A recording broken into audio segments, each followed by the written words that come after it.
नमस्कार, आपको स्वागत है आपके अपने YouTube channel target entrance exam पर यानी TEE पर। दोस्तों अभी तक हम लोग 12 प्रैक्टिस सेट कर चुके हैं और आज हम अपना 13वां प्रैक्टिस सेट करेंगे। तो दोस्तों आई होप आप लोग अच्छे से पढ़ रहे होंगे, क्योंकि एग्जाम में जो होम साइंस है ना वो जितना भी पढ़ लो उतना कम है, क्योंकि इसमें एग्जाम में पार्टिकुलर किसी एक बुक से क्वेश्चन नहीं आते, उसमें अलग अलग राइटर की बुक से क्वेश्चन क्या है आते हैं। तो इसलिए होम साइंस को जितना पढ़ा जाए उतना कम है और आप लोग भी अच्छे से पढ़िए ताकि आप एग्जाम में अपना 100% दे पाएँ। ठीक है, चलिए तो हम आज का पहला क्वेश्चन देखते हैं। पहला क्वेश्चन है हमारा, एक कार पहले घंटे में 34.3 किलोमीटर, दूसरे घंटे में 56.2 किलोमीटर तथा तीसरे घंटे में 46.73 किलोमीटर चली तो उसने कितनी दूरी तय की। Option A 131.23 kilometre, option B 137.23 kilometre, option B 146.43 kilometre, option D 138.32 kilometre. तो यहाँ पर कितना कैसे निकालना है, तो यहाँ पे पहले घंटे में कितनी दूरी तय की 34.3 किलोमीटर, ठीक है, और दूसरे में 56.2 किलोमीटर और तीसरे में कितने की है, तो तीसरे में 46.73 किलोमीटर तय की है। ठीक है, तो यहाँ पर इनको जोड़ना है, तो जोड़ने के लिए क्या करेंगे, यहाँ पे हमको दशमलव के बाद जो वो संख्या समान होनी चाहिए। तो यहाँ पर एक ज़्यादा है तो यहाँ पर हम क्या करेंगे, एक जीरो लगा लेंगे। ठीक है, चलिए इधर का इधर कर देती हूँ, यहाँ पर क्या करेंगे जीरो लगा लेंगे।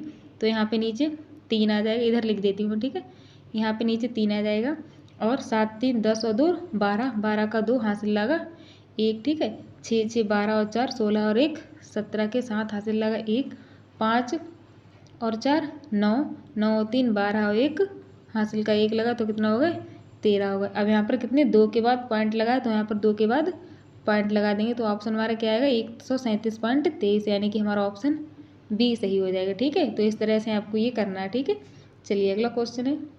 क्वेश्चन नंबर 2 है, उद्यानों के अतिरिक्त और किस प्रकार के खाली स्थान का निर्माण विभिन्न संस्थाएं करती हैं। ऑप्शन ए घास के मैदान, ऑप्शन बी खेलने के मैदान, option C park, option D इनमें से सभी।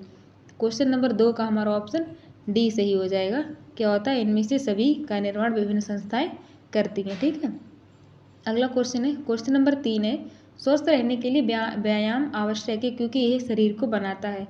व्यायाम शरीर को कैसा बनाता है। ऑप्शन ए आलसी व निष्क्रिय, ऑप्शन बी क्रियाशील व स्वस्थ, ऑप्शन सी आलसी व स्वस्थ, या फिर ऑप्शन डी निष्क्रिय व स्वस्थ।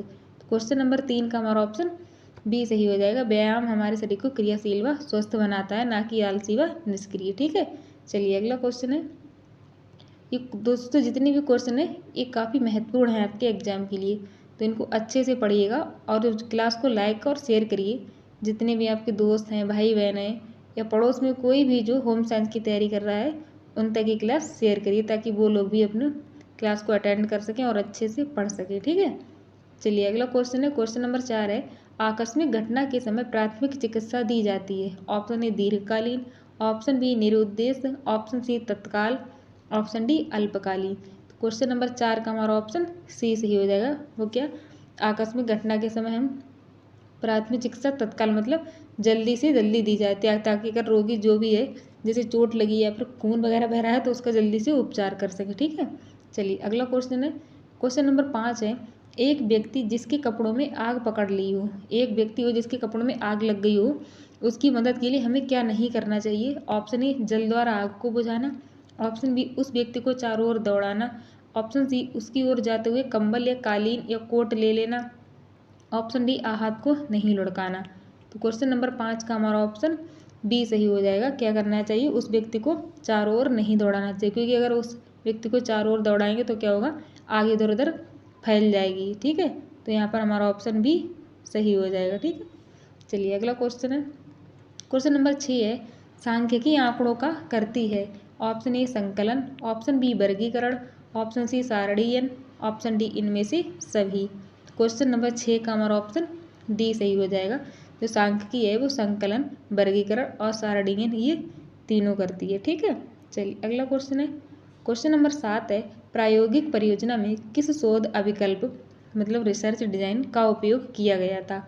ऑप्शन ए वर्णनात्मक, ऑप्शन बी अन्वेषणात्मक, ऑप्शन सी प्रायोगिक, ऑप्शन डी सर्वेक्षण। तो क्वेश्चन नंबर 7 का ऑप्शन सी सही हो जाएगा। उसमें रिसर्च डिजाइन जो है प्रायोगिक प्रयोग किया गया था। ठीक है, चलिए क्वेश्चन नंबर 8 है पंचवर्षीय योजना के उपरांत महिलाओं की समस्याओं के प्रति कल्याण से विकास की ओर एक उल्लेखनीय दृष्टिकोण शिफ्ट हुआ है। ऑप्शन ए चतुर्थ, ऑप्शन बी पांचवी, ऑप्शन सी छठी, ऑप्शन डी सातवीं। क्वेश्चन नंबर 8 का हमारा ऑप्शन बी सही हो जाएगा। वो क्या है?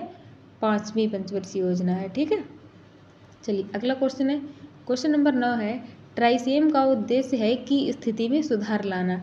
ट्राइसेम का उद्देश्य किसकी स्थिति में सुधार लाना है? ऑप्शन ए बेरोजगार व्यक्तियों, ऑप्शन बी आदिवासियों के लिए, ऑप्शन सी झोपड़पट्टी में रहने वालों के लिए, या फिर ऑप्शन डी ग्रामीण युवकों के लिए। क्वेश्चन नंबर 9 का हमारा ऑप्शन डी सही हो जाएगा। ट्राइसेम जो है वो ग्रामीण युवकों के लिए है। और ट्राइसेम का पूरा नाम क्या है? तो training rural youth for self employment programme. क्या है? Training rural youth for self employment programme इसकी फुल फॉर्म है। ठीक है, चलिए अगला क्वेश्चन है, क्वेश्चन नंबर 10 है स्मॉग अर्थात वायु प्रदूषण से उत्पन्न धूम कोहरा के लिए अत्यधिक महत्वपूर्ण है। ऑप्शन ए नाइट्रोजन के oxide, option B hydrogen, option C carbon dioxide, option D methane gas. Question number 10 का हमारा ऑप्शन ए सही हो जाएगा। क्या आवश्यक है? नाइट्रोजन के ऑक्साइड अत्यधिक महत्वपूर्ण है। ठीक है, चलिए अगला क्वेश्चन है, क्वेश्चन नंबर 11 है सल्फर डाइऑक्साइड और कार्बन डाइऑक्साइड कारक हैं। ऑप्शन ए वायु प्रदूषण के, ऑप्शन बी जल प्रदूषण के, ऑप्शन सी मृदा प्रदूषण के, ऑप्शन डी ध्वनि प्रदूषण के। क्वेश्चन नंबर 11 का हमारा ऑप्शन सही हो जाएगा, ए सही हो जाएगा। ठीक है, सल्फर डाइऑक्साइड और कार्बन डाइऑक्साइड वायु प्रदूषण के कारक हैं। ठीक है, चलिए अगला क्वेश्चन है, क्वेश्चन नंबर 12 है अंधेपन की विधिवत परिभाषा के अनुसार दृष्टि न्यूनता किसके बराबर या कम होनी चाहिए? ऑप्शन ए 20, 20, ऑप्शन बी 20 या 40, ऑप्शन सी 20 या 100, ऑप्शन डी 20 या 200। क्वेश्चन नंबर 12 का हमारा ऑप्शन ए सही हो जाएगा। वो किसके बराबर या कम होनी चाहिए? तो 20 या 20 की। ठीक है, चलिए अगला क्वेश्चन है, क्वेश्चन नंबर 13 है श्वेत रक्त कोशिकाओं का मुख्य कार्य है। श्वेत रक्त कोशिकाएं होती हैं उनका मुख्य कार्य क्या है? ऑप्शन ए शरीर को ऑक्सीजन देना, ऑप्शन बी शरीर को सूक्ष्म जीवों से बचाना, ऑप्शन सी ऊर्जा देना, ऑप्शन डी उपरोक्त में से कोई नहीं। क्वेश्चन नंबर 13 का हमारा ऑप्शन बी सही हो जाएगा। श्वेत रक्त कणिकाओं का यानी कि WBC का मुख्य कार्य क्या है? शरीर को सूक्ष्म जीवों से बचाना। ठीक है, चलिए अगला क्वेश्चन है, क्वेश्चन नंबर 14 है मस्तिष्क तथा रीढ़ रज्जु में पाई जाने वाली ऊर्जा कहलाती है। ऑप्शन ए स्नायु ऊतक, ऑप्शन बी ऐच्छिक, ऑप्शन सी पेशीय, ऑप्शन डी उपकला। क्वेश्चन नंबर 14 का हमारा ऑप्शन ए सही हो जाएगा।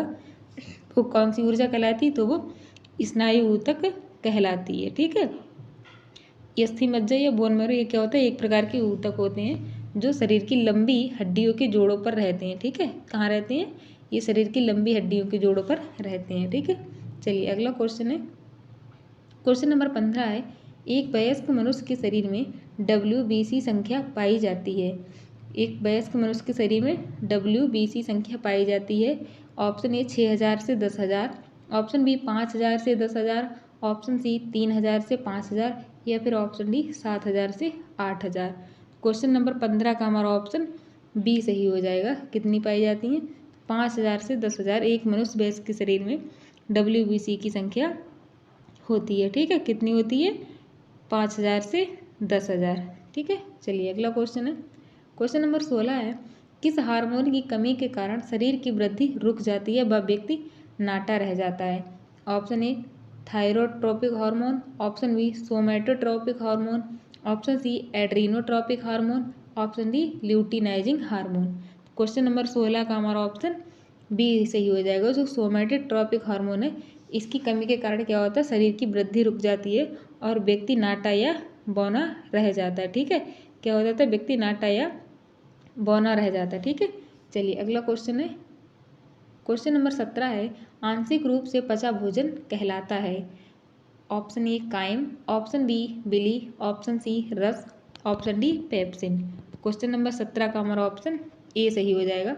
उसे हम क्या कहते हैं? उसे हम काई कहते हैं, सॉरी काइम कहते हैं। ठीक है, चलिए अगला क्वेश्चन है, क्वेश्चन नंबर 18 है जब किसी कारण से फेफड़ों तक ऑक्सीजन नहीं पहुंचती है तथा ऊतक को ऑक्सीजन नहीं मिल पाती है तो उस स्थिति को कहते हैं। Option A asphyxia, option B लकवा, option C beriberi, option D anaemia. तो क्वेश्चन नंबर 18 का हमारा ऑप्शन ई सही हो जाएगा। उसे हम क्या कहते हैं? उसे हम एस्फिक्सिया कहते हैं। ठीक है, चलिए अगला क्वेश्चन है। क्वेश्चन नंबर 19 है, मनुष्य के क्रेनियम में कितनी हड्डियां उपस्थित होती हैं? मनुष्य के क्रेनियम में कितनी हड्डियां उपस्थित होती हैं? Option A 8, option A 8, option B 10, option C 12, option D 16। Question number 19 का हमारा ऑप्शन ए सही हो जाएगा। मनुष्य के क्रेनियम में 8 हड्डियां उपस्थित होती हैं। ठीक है, अगला क्वेश्चन है। क्वेश्चन नंबर 20 है, स्वस्थ शरीर में पेशियां सदा ही थोड़ी कसावट की स्थिति में रहती हैं ताकि प्रत्येक समय क्रिया के लिए तत्पर रहें। ये तत्परता कहलाती है। Option A putty, option B muscle tone, option C ulna tone, option D कोई भी नहीं। तो क्वेश्चन नंबर 20 का हमारा ऑप्शन बी सही हो जाएगा। उसे हम क्या कहते हैं? उस तत्परता को मसल टोन कहते हैं। ठीक है, अगला क्वेश्चन है।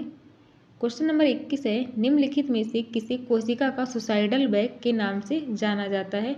Option A mitochondria, option B ribosome, option C centrosome, option D lysosome. तो क्वेश्चन नंबर 21 का हमारा ऑप्शन डी सही हो जाएगा। लाइसोसोम को हम कोशिका का सुसाइडल बैग भी कहा जाता है। ठीक है, चलिए अगला क्वेश्चन है। क्वेश्चन नंबर 22 है, इसमें यहाँ पे नीचे कूट दिए हुए हैं, तो आपको ये इनकी क्रियाओं को जो ध्यान से सुनने की क्रियाओं को उन्हें सही क्रम में रखना है। ठीक है, चलिए पहला है समझना, दूसरा याद रखना, तीसरा ग्रहण करना, चौथा मूल्यांकन करना और पांचवा प्रतिक्रिया देना।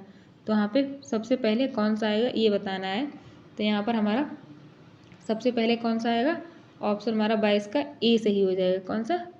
ए सही हो जाएगी, यानी कि सबसे पहले कौन सा आएगा? सबसे पहले आएगा तीसरा ग्रहण करना, उसके बाद समझना, फिर क्या आएगा? याद रखना, उसके बाद प्रतिक्रिया करना, फिर मूल्यांकन करना। ठीक है, तो ये हमारा सही क्रम होगा। ठीक, चलिए अगला क्वेश्चन है। क्वेश्चन नंबर 23 है, कोइंग और बलबनाना बाड़ी विकास की अवस्था है। कोइंग और बलबनाना बाड़ी है जो विकास की कौन सी अवस्था है? ऑप्शन ए प्रथम अवस्था, ऑप्शन बी द्वितीय अवस्था, ऑप्शन सी मध्य अवस्था और ऑप्शन डी अंतिम अवस्था। तो क्वेश्चन नंबर 23 का हमारा ऑप्शन सी सही हो जाएगा। ये कौन सी है? ये मध्य अवस्था है। ठीक है, चलिए अगला क्वेश्चन है। आप लोग क्लास को लाइक और शेयर कर दीजिए जल्दी जल्दी, ताकि और लोग भी क्लास को ज्वाइन कर सकें। ठीक है, चलिए जल्दी जल्दी शेयर करिए। क्वेश्चन नंबर 24 है, असंयत मूत्रता समस्याजनक होती है। यह ऑप्शन ए शिशुओं में दिन के समय देखी जाती है, ऑप्शन बी पूर्व विद्यालयी बच्चों में दिन के समय देखी जाती है, ऑप्शन सी है पूर्व विद्यालयी बच्चों में रात के समय देखी जाती है, या फिर ऑप्शन डी बचपन के अंतिम समय में। तो क्वेश्चन नंबर 24 का हमारा ऑप्शन सी सही हो जाएगा। ये कब देखी जाती है? तो ये पूर्व विद्यालयी बच्चों में रात के समय देखी जाती है। कब देखी जाती है? ये रात के समय देखी जाती है। ठीक है, चलिए अगला क्वेश्चन है। क्वेश्चन नंबर 25 है, सामाजिक स्तरीकरण एवं सामाजिक विभाग से संबंधित है। ऑप्शन ए जाति, ऑप्शन बी भाषा, ऑप्शन सी खेल, या फिर ऑप्शन डी इसमें से कोई भी नहीं। क्वेश्चन नंबर 25 का हमारा ऑप्शन ए सही हो जाएगा। वो क्या है? जाति है। ठीक है, अगला क्वेश्चन है। क्वेश्चन नंबर 26 है, किसके दूध में थोड़ी चीनी डाल दी जाए और कुछ वसा निकाल दी जाए तो वह माँ के दूध जैसा हो जाएगा? ऑप्शन ए बकरी, ऑप्शन बी याक, ऑप्शन सी भैंस, या फिर ऑप्शन डी गाय। तो क्वेश्चन नंबर 26 का हमारा ऑप्शन ए सही हो जाएगा। वो किसका दूध है? तो बकरी का दूध है। ठीक है, अगला क्वेश्चन है। क्वेश्चन नंबर 27 है, रोग प्रतिरोधकता जिसमें एक टीका दिए जाने के कारण या संक्रमण के परिणाम के रूप में अधिग्रहित किया जाता है। ऑप्शन ए प्राकृतिक, ऑप्शन बी सक्रिय, ऑप्शन सी निष्क्रिय, ऑप्शन डी अधिग्रहित। क्वेश्चन नंबर 27 का हमारा ऑप्शन डी सही हो जाएगा। वो क्या है? अधिग्रहित है। ठीक है, चलिए अगला क्वेश्चन है। क्वेश्चन नंबर 28 है, कोलोस्ट्रम बहुत अच्छा होता क्योंकि कोलोस्ट्रम जो होता है वो बहुत अच्छा होता है क्योंकि इसमें बहुतायत में होता है। तो इसमें क्या होता है इसलिए कोलोस्ट्रम अच्छा होता है? Option A vitamin, option B प्रतिजीव, ऑप्शन सी खनिज, option D carbohydrate. Question number 18 का हमारा ऑप्शन बी सही हो जाएगा। उसमें क्या होता है? उसमें प्रतिजीव होता है, इसलिए क्या होता है? कोलोस्ट्रम अच्छा होता है। ठीक है, चलिए, प्रतिजीव मतलब क्या होता है, एंटीबॉडीज होता है, इसलिए क्या कहा जाता है, कोलेस्ट्रम बहुत अच्छा माना जाता है। और जो माँ के स्तन से निकलने वाला जो पीला पदार्थ होता है उसे हम क्या कहते हैं, उसे हम कोलेस्ट्रम ही कहते हैं। ठीक है, क्या कहते हैं उसे, कोलेस्ट्रम कहते हैं। ठीक है, चलिए अगला क्वेश्चन है, क्वेश्चन नंबर 29 है, पाइका खाने की इच्छा करने वाली गर्भवती महिला में किसकी कमी होती है? ऑप्शन ए ऊर्जा, option B protein, option C calcium, option D iron. तो क्वेश्चन नंबर 29 का हमारा ऑप्शन डी सही हो जाएगा। उसमें किसकी कमी होती है, तो उस महिला में आयरन की कमी होती है। ठीक है, चलिए अगला क्वेश्चन है, क्वेश्चन नंबर 30 है, शिशु व बालक की सही जांच के लिए शहर में सरकार की ओर से जनता के लिए क्या प्रयास करने चाहिए? ऑप्शन ए प्राइवेट बाल चिकित्सालय, ऑप्शन बी घर पर माह में एक शिशु विशेषज्ञ को भेजना चाहिए, ऑप्शन सी जिला चिकित्सालय में शिशु विभाग की व्यवस्था करनी चाहिए, ऑप्शन डी उपयुक्त सभी। तो क्वेश्चन नंबर 30 का हमारा ऑप्शन सी सही हो जाएगा, जिला चिकित्सालय में शिशु विभाग की व्यवस्था करनी चाहिए। ठीक है, चलिए अगला क्वेश्चन है, क्वेश्चन नंबर 31 है, कितने माह तक कोशिका विकास को भ्रूण कहा जाता है? ऑप्शन ए 2 माह, ऑप्शन बी 3 माह, ऑप्शन सी 4 माह, ऑप्शन डी इनमें से कोई नहीं। तो क्वेश्चन नंबर 31 का हमारा ऑप्शन कौन सा, ए सही हो जाएगा। तो कोशिका का विकास को भ्रूण कितने माह तक कहा जाता है? उसे 2 माह तक कहा जाता है। ठीक है, कितने, 2 माह तक कहा जाता है। ठीक है, चलिए आज के हमारे कितने, ये 31 क्वेश्चन थे जो हम लोगों ने किए थे, और ये क्वेश्चन काफ़ी इंपॉर्टेंट थे। आप लोग कॉपी और पेन लेकर बैठिए, चाहे तो आप नोट भी कर सकते हैं। ठीक है, ताकि आपको एग्जाम टाइम पे रिवाइज करके सीधे एग्जाम देने चले जाएं। ठीक है, उससे क्या होगा, बहुत हेल्प मिल जाएगी, क्योंकि जो इंपॉर्टेंट होगा हम वही देखेंगे। वैसे क्या होता है, हम फिर पूरा पढ़ते हैं तो उसमें ज़्यादा टाइम वेस्ट होता है। तो इसीलिए आप अपने नोट्स बनाते रहिए ताकि अपनी तैयारी और अच्छे से कर सकें। ठीक है, चलिए आज के लिए इतना ही, धन्यवाद, जय हिंद, जय भारत।